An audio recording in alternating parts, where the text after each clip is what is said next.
Salut à tous les amis, aujourd'hui on se retrouve pour parler de la guerre qu'il y a eu entre Gilbert Burns et Khamzat. Donc déjà on a de la chance, ça n'a pas été un punch, un knockout en 1 seconde ou en 10 secondes. Et ça n'a pas été ennuyeux surtout. Et ça n'a pas été un no match, exactement. Donc déjà on a été gâtés de ce point de vue-là. Félicitations, 3 paris, 3 victoires, hein. Tu les as tous eus. Et surtout, enfin, on en reviendra dans une autre vidéo, celui de Sterling, qui n'était pas le favori, tu l'as vu, chapeau. Franchement, 3 paris. Je lance le générique hein, et après je te dis ce que j'en pense.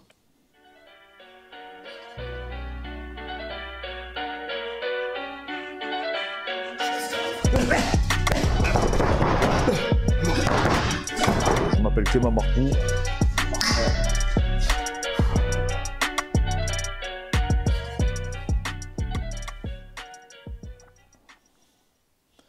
Bon, j'ai eu la chance d'avoir tout juste sur celui-là, je n'ai pas tout le temps. Hein. Ah, celui-là, franchement, 3 sur 3. Chapeau. 3 sur 3, mais je ne vais pas trop, comment dire, je vais pas trop faire le fier dans le sens où Khamzat, j'ai eu vraiment peur. J'ai eu vraiment peur. En plus, toi, tu m'as envoyé des petits émoticônes. Non, j'ai eu très peur. Je pensais pas que. Je t'avais dit avant le combat que oui, effectivement. D'ailleurs, j'avais dit à Elias, pour en témoigner, que je pensais que Burns pourrait vraiment le faire et que j'avais très peur pour Khamzat. Je n'avais pas dit dans la vidéo parce qu'il me hype à mort. Mais en fait. Tu as pensé quoi de Khamzat, de sa performance? Alors, en fait, Khamzat, c'est un très grand combattant, beaucoup de cœur, gros mental, vraiment gros encaisseur.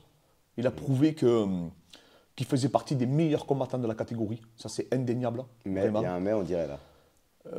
Mais aujourd'hui, non. En fait, la hype que j'avais pour lui, c'était qu'il aille rouler sur Kamaru. Tu vois, qu'on ait l'incertitude contre Kamaru. Qu'il cherché 2 catégories. Et qu'il a parlé pour 2 catégories. Il avait dit qu'elle avait vu le combat à Adesanya ou Whittaker. Ouais, il avait dit qu'ils étaient nuls et que, que ça serait trop facile pour lui. Là, aujourd'hui, bon, déjà, je ne parle même pas du deuxième round où littéralement il a fait carrément 2 fois l'ascenseur. Hein. Mais là, carrément, vraiment des grosses frayeurs. Mais il y a des choses qui m'ont vraiment. Est-ce que tu ne penses pas que ça peut être un combat un peu à la Conor contre Chad Mendes où ah, mais attends, Conor était en difficulté? Certes, mais Conor il a éteint. Ah ouais. C'est-à-dire que si lui il aurait éteint Burns au deuxième round, j'aurais rien dit, même si le premier round aurait été disputé. Ouais. Ce qui m'a fait peur, vraiment, déjà c'est la lutte. C'est-à-dire qu'il s'est fait amener au sol. Moi, j'ai trouvé que son anti-lutte, elle était impressionnante. Elle était très bonne. Moi, j'ai trouvé que techniquement, il a eu du mal à l'amener. Ouais, mais techniquement, elle était très bien. Mais le problème, c'est qu'il a pris un double leg. À la deuxième tentative de Burns, il me semble, il lui met un double leg très facilement. D'accord. Après, il scramble parce que Burns, en fait, ça le fait tomber. Je pense qu'il ne s'attendait pas que l'autre tombe. Et il le fait tomber, donc il se remet sur les genoux, puis il part. Il se lève. Bon, ça va. Après, le deuxième élément qui m'a fait vraiment. C'est quoi? C'est le nombre de coups qu'il prend? Non, c'est le sol. Voilà, ça, j'y reviendrai, mais c'est le sol. C'est-à-dire que quand l'autre a scramblé, Burns, il s'est relevé. Il n'a pas voulu aller dans la garde. Il n'a pas voulu aller au sol, ouais. Et à un moment donné, je crois que c'est au deuxième round, Burns, c'est lui qui lui fait mal alors qu'il est dessous. Et il le pousse avec les pieds. Et l'autre qui tombe sur les fesses, c'est-à-dire qu'il au deuxième ou il voulait même plus essayer de passer sa garde ring. Il a renoncé à travailler le grappling avec lui. Après, on parle de Gilbert Burns. Oui, non, mais Fred, la différence, c'est que, tu sais, Khamzat, il a parlé de Khabib, il a parlé de Conor, il a parlé de tout le monde. Khabib, jamais il aurait renoncé à aller au sol. Que tu sois Rafael Dos Anjos, que tu sois Burns. Khabib, il avait son système, il y croyait. Lui, à un moment donné, son système. Au début, il marchait bien. Au début, il amène au sol, mais on a vite vu. Moi, de suite, quand il était contre la cage, j'ai vu pas à l'aise comme d'habitude. L'autre qui travaillait bien. Le scramble, il a failli passer. C'était le Sumigaishi qu'il a failli passer. Là, de suite, j'ai vu qu'il voulait plus. Aller au sol. Il a voulu boxer. Et après, comme ils disent tous les observateurs, il prend trop de coups. Mais c'est incroyable les coups qu'il prend. Il a un quart. Par contre, ça montre qu'il a un mental. Et un menton. Et un menton en pierre. Mais quand même, Fred, il a fait l'ascenseur. Au premier round, j'ai regardé le combat tout à l'heure, mais il prend je ne sais pas combien de coups, mais je ne me rappelais même plus qu'il avait pris des coups. Parce qu'en fait, ce qui m'a fait oublier qu'il avait pris beaucoup de coups au premier round, c'est qu'il le touche sur un direct, tu sais, à un moment donné. Par contre, ça c'est impressionnant. Ouais, ça c'est impressionnant. Plus avec un jab, il le fait. Mais, en fait, tu vois dans la vidéo que ça le déséquilibre plus qu'autre chose à Burns, tu vois, mais il le touche quand même. Donc voilà, il fait mal. Il fait mettre down. Mais après, derrière, au troisième round, donc à un moment donné, je me suis dit, ça y est, il va le terminer. Ouais. Et après, donc, il arrête parce que Burns le reconnecte en contre, en fait, à un moment donné. Et là, d'un coup, tu as le coin de Khamzat à la fin du dernier round, il lui dit Khamzat, tu vas perdre si tu t'arrêtes pas. En fait, il y a un moment, tu as vu, quand il prend les 7, je crois que c'est 7 coups, il compte de Rogan. Au troisième. Tu sais, au troisième, à la fin du troisième, il prend je sais pas combien de crochets d'affilée. En fait, mais Bon, les deux sont morts physiquement, tu vois. Et il prend beaucoup mais vraiment, à la fin du troisième, j'ai dit, mais qu'est-ce qui se passe? Parce que Burns, il était mort, mais ça lui a redonné un élan Et du coup, il savait pas s'il fallait qu'il boxe, il a essayé de le ramener, mais en désespoir, tu vois. Je trouve la stratégie, enfin, des fois le fight IQ de Khamzat, là il a été mis à l'épreuve. C'est ça, en fait on pensait que c'était Burns qui allait déconner dans son fight IQ, mais en fait c'est Khamzat qu'on s'est rendu compte que plus ou moins, moi je pense sincèrement, qu'il a sous-estimé. Non, pas sous-estimé, mais qu'il pensait le tuer. C'est-à-dire je pense qu'il pensait lui rouler dessus, comme il fait d'habitude. C'est normal, il a roulé sur quasiment tout le monde. Et là, quand il a été sur lui, au sol, nous on n'a pas senti, mais quand il a fait le scramble et que ça l'a renversé, c'est pas du tout le même scramble qu'avec Damien Maia. Damien Maia, le sol qu'il a proposé à Burns, il aurait pu l'avoir, tu vois ce que je veux te dire. C'est Burns qui avait peur du sol de Damien Maia. C'était pas l'inverse. Là, c'est l'autre qui a carrément, il a laissé se relever. C'est incroyable quand il cherché à aller au sol. Alors que moi, Khamzat, je le voyais vraiment comme un Khabib numéro 2. Quand il fait le grand endpoint dans la garde de Burns, quand Burns part sur le juge et qu'il se... Oui. On voit qu'il se dit, c'est bon, je reste pas là. Et ça, Fred, moi, j'avais cette aura un peu d'invisibilité, moi, quand je le regardais. Moi, je pensais que vraiment, c'était le mec qui allait pousser, rouler sur tout le monde. qui allait rouler et qui allait arriver contre Kamaru et il y rentrait dedans sans le respecter.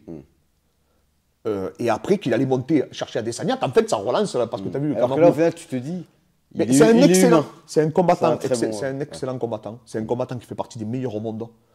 Mais aujourd'hui, tu as vu, il a changé son fusil d'épaule à la fin du combat. C'est-à-dire que d'habitude, Conor et Khabib, ils ont chacun une ligne directrice. Khabib, c'est l'humilité. Conor, c'est je te dis, je vais t'arracher la tête. Conor, quand il a battu Shawn Mendes, il a dit ça va être pareil pour tout le monde. Mais même quand il a perdu, il a gardé ça. Voilà, il s'en fout. Lui, il est arrivé à la fin. J'ai beaucoup de respect pour mon adversaire. C'est un grand combattant. Je savais que les Brésiliens, c'était des guerriers parce que mon entraîneur, il est devenu tout humble d'un coup. Alors que même Covington, quand il perd, il garde son truc, tu vois. Et là, aujourd'hui, tu as le sentiment que même lui, tu vois les commentaires et tout, même lui, il a l'impression qu'il ne croit pas qu'il peut battre Kamaru. Bon, avec ce que j'ai vu aujourd'hui, je pose la question, franchement, en toute objectivité. En 5 rounds, tu penses que ça peut passer là, ce que tu as vu? Franchement, dis la vérité. Non, mais dis la vérité, ce que tu m'as dit, on dit franchement. C'est pas une honte de perdre contre Kamaru. Non, après, Kamaru, ça reste c'est un tueur. C'est le GOAT actuellement. C'est le meilleur combattant de toute catégorie. Mais après, des fois, sur un combat. Mais je parle pas d'un combat, Fred. Bien sûr que sur un coup. Après, oui. Si je devais miser, jamais je mettrais sur Chimaev. J'allais même pas miser sur lui, j'allais miser sur Burns. Mais il y a encore une marge de progression. Et contre Adesanya? Non, mais là, il ne montera pas de catégorie. Même non, là. mais voilà, tu vois. Alors qu'on hésitait. On était un peu dans l'interrogation. Aujourd'hui, je dis Adesanya ou Vettori ou Paulo Costa. Mais j'aimerais me dire, mais de quoi tu parles? De qu'est-ce que tu racontes? Whittaker. Whittaker, non, mais non. Ou Derek Bronson. Ou Cannonier. Tu fais quoi? Je pense qu'il pourra battre un Vicente Luque, un Belal Muhammad. Ouais, non, mais moi, c'est pas pour ça que je suivais Khamzat. Moi, je suivais Khamzat parce que je voulais qui roule et qui relance cette catégorie. Donc là, je ne sais pas ce qu'ils ont prévu, je ne sais pas s'ils parlent de Covington. Après, on roulait sur Burns, on parle de Gilbert Burns. Ouais, on parle Toi, t'aurais voulu qu'il fasse le même combat que... Ou que Kamaru. Kamaru, il a déformé. Il y a roulé dessus.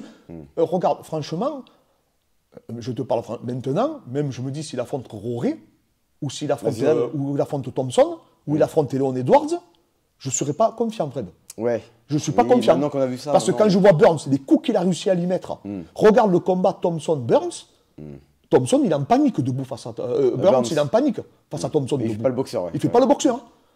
Là, il s'est permis des trucs, il a touché, mais c'est incroyable le nombre de coups qui se sont. Mais sachant, même si Burns, il a une très bonne boxe, à la base, c'est pas un striker. C'est pas un striker. C'est des coups de poing, c'est des crochets larges, c'est un contreur. Mais c'est pas un Leon Edwards. Attends, c'est pas un Covington, c'est pas un Kamaru, ils sont beaucoup plus techniques en boxe. Et moi, ce qui me fait peur, ce qui me fait vraiment peur, c'est l'intensité que Covington et Kamaru sont capables de mettre sur 5 rounds. Sur 5 rounds. Ça me fait trop peur. Et en fait, aujourd'hui. C'est qu'il y a une baisse de régime. Même au deuxième round, il y a une baisse de régime. Déjà, les commentateurs l'ont dit. Au deuxième round, les deux. À du Khabib sur 3x5. Non, parce que moi j'avais une idée d'un mix entre Conor et Khabib, quoi. Il parle comme Conor, mais il agit un peu comme Khabib et en plus il punch. Et sauf que Khabib, lui, il te fait 5 rounds, il te lâche pas. Il t'amène en enfer avec lui. Il a cette aura, Khabib, autour de lui, de te dire que si t'attrapes. Lui, il a cette aura, mais si t'attrapes, tu vois que Burns, il n'a rien pu faire. Il a attrapé, il n'a rien pu faire. Est-ce que aussi parce que Tu vois Khabib se faire repousser avec les pieds comme il a fait Burns là? Quand il met le ground and pound de dessous. Est-ce que Khabib va affronter un Burns? C'est ça la C'est question vrai. aussi. Ça, non, je suis d'accord. Est-ce que Khabib Non, c'est vrai, je suis un mec d'accord. du niveau de Burns? Ouais, c'est vrai. Je suis d'accord aussi. C'est pas Edson Barboza. Non, c'est pas Michael Johnson. non, on est d'accord. Mais moi, Mais vois ce que tu veux dire. Il n'aura pas renoncé. Il n'aura pas renoncé. Je pense qu'il aurait tenté.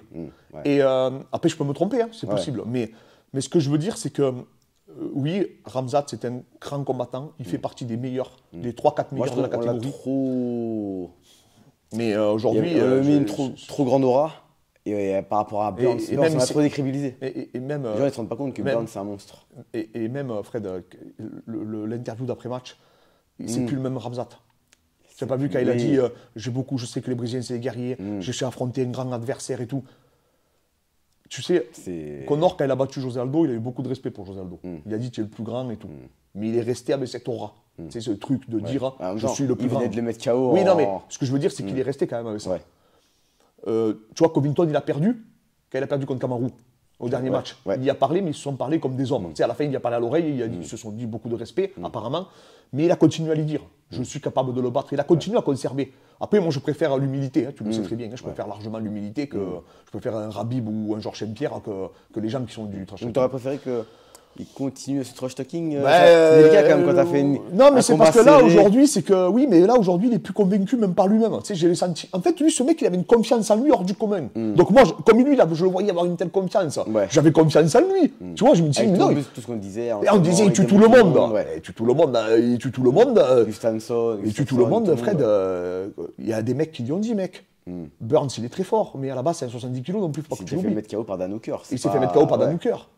T'as failli te faire mettre KO, là. Alors que tu faisais peut-être 5 kilos plus que lui. Non, moi, je te le dis, il a fait une guerre, il a prouvé. Je te dis franchement, il n'aurait pas parlé. Oui. Il aurait fait le Sean Brady. Ou, tu sais, l'autre qui est très fort, là. Shavkat. Voilà, Shavkat. J'aurais dit fabuleux. Le problème, c'est que j'en attendais encore plus de lui. Et peut-être qu'aujourd'hui, malheureusement, comme nous tous, on était fans de lui, on a attendu énormément. Mais après, il a fait un combat qui est exceptionnel, il a montré un cœur exceptionnel, il a montré un mental exceptionnel. En fait, ça donne du crédit pour son avenir. C'est pas à la hauteur, enfin la performance, elle n'est pas à la hauteur des attentes. Mais Fred, il était à 1,20 à la cote. Ouais. Fred. À 1,20 et lui. Et Fred. Burns, c'était à combien, 6 ou à 5,50. Après. Moi, franchement, ça m'a pas surpris parce que j'ai toujours trouvé qu'on l'a trop monté. Oui, mais Fred, on l'avait pas vu face à un Burns, on l'avait pas. Non, mais d'accord. Moi, j'ai toujours dit, ce sera un grand combattant, comme Leon Edwards, mais on peut pas en parler d'un Kamaru Usman. Bon, franchement, il affronte demain Leon Edwards, la façon dont il a scramble et sa gestion de boxe et son cardio. Je parierais pas sur Khamzat. Je me poserai des questions. Pourtant, je suis un pro Khamzat, vraiment. Mais là. Je te dis franchement, je suis plus comme ça du tout. Je te parle en toute honnêteté. Là, j'espère qu'il ne prendra pas Covington. Parce que je pense que qu'ils veulent le faire. Hein. Ils ont dit qu'ils. Ah, mais là, j'ai peur que. Du coup, j'ai peur qu'on n'ait jamais Kamaru Khamzat. Parce que je veux encore y croire un peu. Mais je te parle franchement, de ce que j'ai vu là, il n'amènera jamais de sa vie Kamaru au sol. Il faut même qu'il n'y pense pas. Il vaut mieux qu'il s'entraîne qu'en boxe. Je te dis franchement. Et les gens qui pensent qu'il peut amener ou stabiliser Kamaru au sol, avec ce que j'ai vu là, ça va être compliqué. Fred, ça va être très très compliqué. Regardez les combats de Kamaru. C'est un autre. Quand on parle de dimension physique là. Parce que physiquement c'est un monstre. Et lui, Kamaru, il en a fait des 5x5.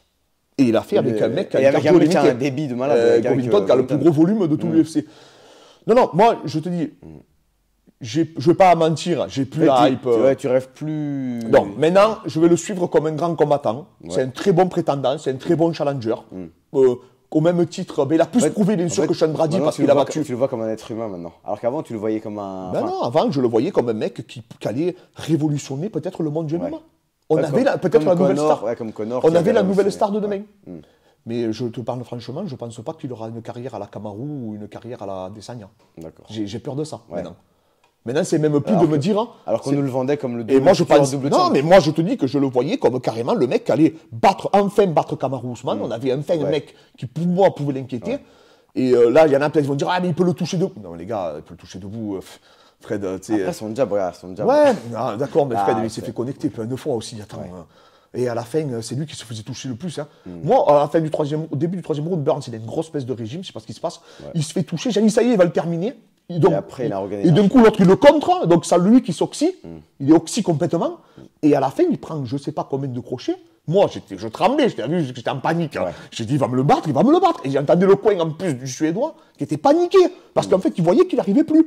Et au moment donné, il tente la dernière amenée au sol de désespoir. Parce qu'il n'arrive plus à s'exprimer debout. Il prenait des crochets larges. Et en plus, Burns, ça a vu, c'était téléphoné. Burns, il s'est dit, je joue le tout pour le tout. Qu'on sait pas vraiment, enfin, on n'a pas trouvé son système vraiment, ce qu'il voulait faire debout, enfin, est-ce qu'il voulait mettre KO sur un coup fort. Enfin, ce qu'il y a, c'est qu'il a plusieurs armes, il a plusieurs cordes à son arc. Ça, c'est clair. Mais non, c'est un très grand combattant, en fait. Comme je te dis, Léon Edwards, comme tous ces grands combattants. Comme Covington, comme. Ah, mais je pense que Covington et Kamaru, c'est encore un niveau au-dessus, malheureusement. Je pense aussi. Toi, tu penses aussi. Je pense aussi, mais je pense que c'est un peu comme Qatar ou quoi en 66, tu vois. Il y a Max Holloway et Alexander, il y a Kamaru et Covington. J'espère qu'il battra Covington. Parce que je ne veux pas revoir Covington-Kamaru, ça n'en a plus rien au bout d'un moment. Tu vois, je souhaite de tout cœur qu'il batte Covington, mais en 5 rounds. Mais tu ne mettrais pas ton argent. Ah non, je ne parierais pas sur lui, parce qu'en 5 rounds, l'autre, c'est sa spécialité. Oui. Et l'autre, tu as bien vu, le premier round que Khamzat a fait contre Burns, c'est le 5e round de Covington contre. Au niveau intensité. Au niveau intensité. Et je peux te dire qu'il n'est pas moins compliqué, Masvidal. Après, est-ce que le cutting, ça ne le coûte pas trop aussi Non, mais ça coûte à tout le monde. Au bout d'un moment, c'est plus le problème de personne, ça. Ah, Khabib, c'est pareil. Covington cut quand même moins que Khamzat. Oui, mais Khabib est cuté à mort aussi. Et Khabib, c'est pas son problème. Tu veux mais Khabib avait des baisses de régime. Oui, il avait des baisses de régime. Certes, mais après, tu es le plus énorme de la catégorie. Tu ne veux pas non plus qu'on te plaigne. Ah oui, bien sûr. Tu vois ce que je veux te dire. Au bout d'un moment, c'est plus le problème de Covington que si toi, tu cuts. T'as qu'à rester à son poids si tu veux pas, tu vois. Non, mais ça, je suis d'accord. Oui, ça a certainement une incidence significative. Maintenant, moi je l'avais déjà dit dans une vidéo précédente, contre Ikram, j'avais déjà fait cette vidéo, j'avais dit qu'il avait eu beaucoup de difficultés, il n'a pas réussi à le faire tomber. Déjà j'avais vu une alerte là. Burns, tu sais que il a que 50% de réussite de ses défenses de takedown. Je ne sais pas si vous vous rendez compte. Je crois que Kamaru c'est 100%, ils n'ont pas comptabilisé le takedown. Il a quand même une bonne lutte, Burns. Tu peux pas, il a une bonne lutte, mais bon, d'accord, il est très fort, il a un gros double leg, c'est un peu un wrestler, mais c'est pas un vrai lutteur. Non, c'est pas un lutteur universel. Mais c'est ça. Il a pas un background à la. Donc, en tout cas, on a eu un combat, je pense, qui a été exceptionnel. Il a tenu toutes ses promesses. C'est vrai qu'on a eu un commentaire qui nous disait est-ce que vous n'avez pas peur que ce soit un combat, un no match, un peu à la Israel Adesanya contre Whittaker, enfin Romero. C'est vrai que quand j'ai vu ce commentaire, c'est vrai qu'on a tellement parlé que ça se trouve, ils vont même pas se toucher, ils vont même pas se. Et au final, c'était un super combat. Quand même. Non, c'était un combat magnifique entre deux super athlètes qui se sont beaucoup respectés. Donc je suis vraiment content parce que moi, c'est cette image que j'aime du sport. Et en tout cas, il a montré de belles choses. Il a montré qu'il avait un gros mental, que c'était un gros encaisseur. Maintenant, il est pas. C'est un être humain. C'est un être humain et c'est un être humain qui a ses limites et qui a montré qu'il pouvait être touché, connecté, qu'il pouvait revenir aussi. Mais après, je pense que voilà, il faut lui laisser le temps de progresser. Il faut lui laisser le temps peut-être de trouver son jeu, de trouver, je sais pas. Aujourd'hui, je te dis, je sais plus exactement. Est-ce que je crois en lui? Oui. Est-ce qu'il peut être champion un jour? Oui, certainement. Maintenant, je le vois pas. Moi, ce que je m'étais fait un peu comme un film, c'était peut-être naïf, mais je me disais, voilà, il va battre Kamaru. Après, derrière, il peut dire, je veux Adesanya, un peu comme avait fait Conor, qu'il avait dit, je veux le champion Dos Anjos à l'époque. Et donc là, ça me hype, tu vois. Donc c'est ça, et en fait... là, tu le vois à un même niveau qu'un Léon Edwards, Ouais, mais je ne serais pas confiant s'il affronte Léon Edwards, en toute sincérité. Je ne serais vraiment pas confiant. Alors qu'une semaine avant et une semaine, tu aurais... Ah, j'aurais dit, il peut lui rouler dessus. Là, maintenant, franchement, parce que Léon Edwards, défensivement en lutte, c'est autre chose que Burns. Effectivement, même... Et en boxe, c'est autre chose aussi. Il a roulé sur Gunnar Nelson. Non. Et donc voilà, c'est des éléments qui me font dire que, je te dis que voilà, c'est un grand combattant, c'est quelqu'un de très très fort. Mais il faut voir la suite maintenant. Il faut voir la suite. Et on va plus s'emballer, je pense. Plus personne ne va s'emballer sur lui. La prochaine cote, elle sera pas aussi. Et aujourd'hui, et je te dis, à sa réaction. Les bookmakers, ils ont dû avoir des sueurs froides. Les bookmakers, là, tu te dis, c'est chaud, quoi. Là, je te dis, c'est chaud. Et non, je sais pas. Je te dis, ça m'a refroidi. T'as vu, j'étais pas, quand je suis arrivé ce matin, j'étais pas. D'ailleurs, tu me dois rien parce que je pensais pas, j'avais pas du tout annoncé ce style de match. J'avais pas dit que ça allait être. Je paye mes dettes, mais je pensais que ça allait être plus facile pour Khamzat et je me suis totalement trompé. Et je te dis que j'ai eu vraiment des la fin du 3e round, je te dis franchement, j'avais vraiment peur parce qu'en plus je voyais que le coin des Brésiliens encourageait à fond l'autre, qui faisait que mettre des crochets comme dans un bar. Et les autres qui étaient en panique. Je dis, mais qu'est-ce qui se passe? Il m'a calf kick Burns, tu vois que. Non, mais j'ai dit, oh, qu'est-ce qu'il y a? Non, mais attends, j'étais en panique. C'était le premier match où j'avais parlé. J'ai dit, attends, Bon, bref, donc voilà. Donc voilà, en tout cas, ben, c'est un combattant quand même qui a prouvé qu'il avait des qualités, il fait partie des meilleurs au monde. Hein. Ouais. C'est clair. Ouais, bah oui, là, c'est il a battu indéniable. le numéro 2. On le veuille ou non, c'est Indiscutable. déjà pas mal. Il peut aller chercher. C'est déjà bien quand même de battre le Il numéro est 2 au monde. 100% légitime pour aller chercher Covington ou Kamaru. Même moi, ça ne me dérangerait pas qu'il prenne Kamaru. Oui. Je te dis franchement, je préférerais qu'il prenne Kamaru. Plutôt que le vainqueur de Belal. Ou non, ou surtout que je ne veux pas qu'il prenne Covington. D'accord. Pour qu'on ait un peu de hype. Ouais, parce que s'il perd contre Covington, ça va le descendre totalement. Et sachant que Covington, c'est comme si tu affrontais Kamaru Usman, quasiment en termes de niveau. C'est comme si tu affrontais Max Holloway à 66 kilos ou Alexander. Franchement, c'est kiff Borico, quoi. En termes d'intensité, de volume de travail, c'est pareil. Donc voilà, dites-nous ce que vous en avez pensé. En tout cas, si vous pensez que Chimaev, si oui, vous a impressionné. Ce qui est sûr, c'est qu'il y a un truc qu'on ne pourra pas lui enlever, c'est qu'il ne parle pas pour rien. Ah oui, il a prouvé que c'était un drôle de combattant. Et ça, rien que pour ça, il faut le respecter. Parce que oui, il parle, oui, il dit, mais dans la cage, il fait. Et rien que pour ça, respect. Ah ouais, là, franchement, chapeau. Merci encore à tous pour votre force, les amis. Et on se retrouve pour après le débriefing de cet UFC, d'Alexander et de Sterling.